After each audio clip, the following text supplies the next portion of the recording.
Okay, so you might be wondering why I'm looking at the Reno 7 and not the Reno 8. Well, for a start, the Reno 8 is considerably more expensive than the Reno 7.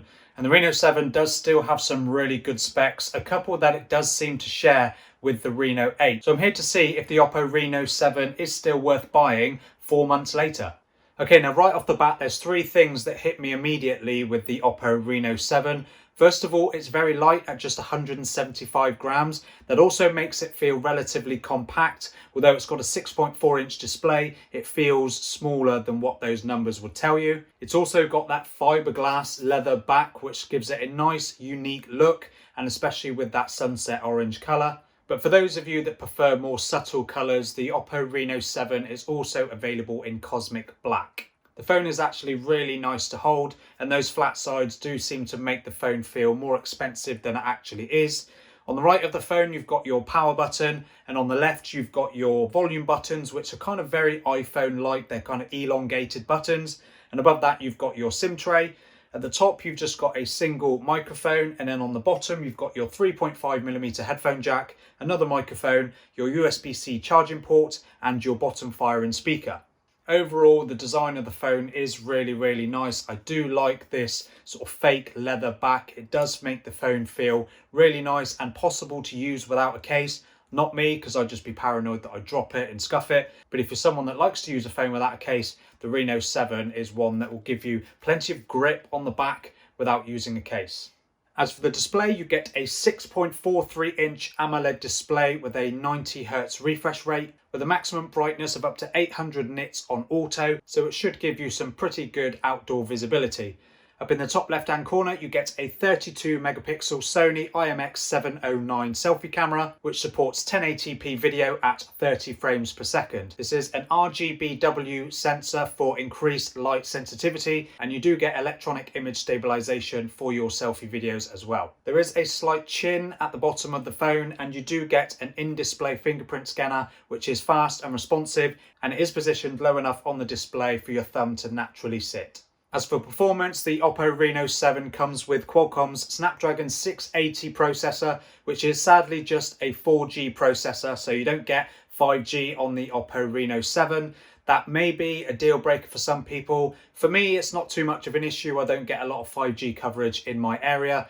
And it is built on a 6nm fabrication, so it should be nice and power efficient, but it isn't the most powerful processor, of course, on the market. So high intensity games, you might struggle with smooth frame rates and stuff like that, but everyday scrolling is absolutely fine, especially with that 90Hz refresh rate as well. This is, however, backed up by a whopping 8GB of RAM and 128GB of expandable storage, so everyday multitasking should be absolutely fine on the Oppo Reno 7.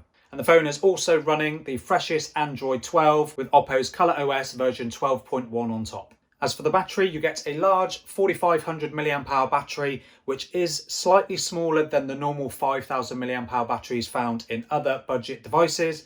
But this should be plenty enough to get you through a pretty intense day of multitasking, cameras and gaming and all that sort of stuff. But on the off chance that you do kill it in a day, you do get Oppo's SuperVOOC 33-watt charging, which should get you from 0 to 30% in just 15 minutes. So if you do run out, whack it in for 15 minutes and you'll get another few hours of use, no problem. And finally, on the rear of the phone, you get a triple camera system headlined by a 64-megapixel f1.7 primary camera, a 2-megapixel f2.4 depth sensor, and lastly, pretty unique, a 2-megapixel f3.3 microscope camera. Now, I thought to myself, is this just going to be another rubbish macro camera that I would use once and then just bin off? But I have actually found myself using it a couple of times, and some of the photos that this thing can get is pretty incredible. It's rated at 15 times magnification, and there is also a toggle on the camera app where you can magnify to 30 times magnification.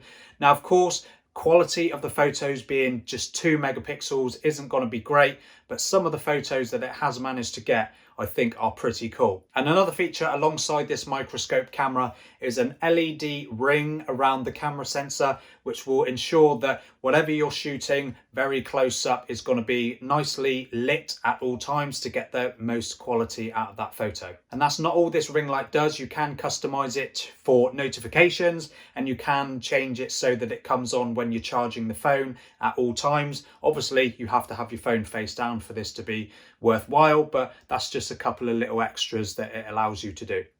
The primary 64 megapixel camera shoots in the usual 16 megapixel 4-in-1 style photos. These are nice and detailed, and if you use Oppo's built-in AI, this will help boost the scene based on what you're shooting. I have found a lot of these photos are very contrasty, especially landscape photos with the clouds, and I personally do like this result. I know this won't be everyone's preference, but I do like them. Kind of reminds me of the Google Pixel results that I've seen in a lot of other review videos. And I've taken a couple of photos with the AI mode turned off, then turned on, so you can see what the AI mode does. And for the most part, it just seems to boost saturation and contrast. And these dynamic photos are nice. They do add a bit of character to a lot of the photos, but in other shots, the difference isn't as noticeable. Now, I did think to myself whether I would actually be bothered by the fact that the Oppo Reno 7 lacks any ultra-wide camera, but weirdly enough, I think the microscope camera edition seems to kind of take the sting off of the lack of the ultra-wide, because like I said, I found myself using that more than usual. It is a cool camera, and if you can find some interesting things to take photos of, I think you'll have a lot of fun with it. So that is my quick look at the Oppo Reno 7. Not a very long video. There's not a huge amount to talk about the phone. A lot of it is positive. I didn't really find anything negative about my use with the Oppo Reno 7. Everything was pretty smooth. The camera is decent. The performance is good. Battery life all day, no problem. And with that 33-watt fast charging, I've got no issues with topping it up as well. And of course, that design is very unique. I think it's definitely worth considering if you're looking at a new smartphone. I managed to pick it up for 170 quid, something like that on Amazon. Unfortunately, it has bumped back up in price. The usual price is about 250, but even for that price, I don't think it's a bad buy. So it's something that is definitely worth considering. Let me know in the comments what you think of the Oppo Reno 7. Is it a phone that you would consider buying? Or if not, let me know why you would avoid it. So again, thank you for watching. Don't forget to subscribe if you enjoy videos like this, and I will see you in the next one.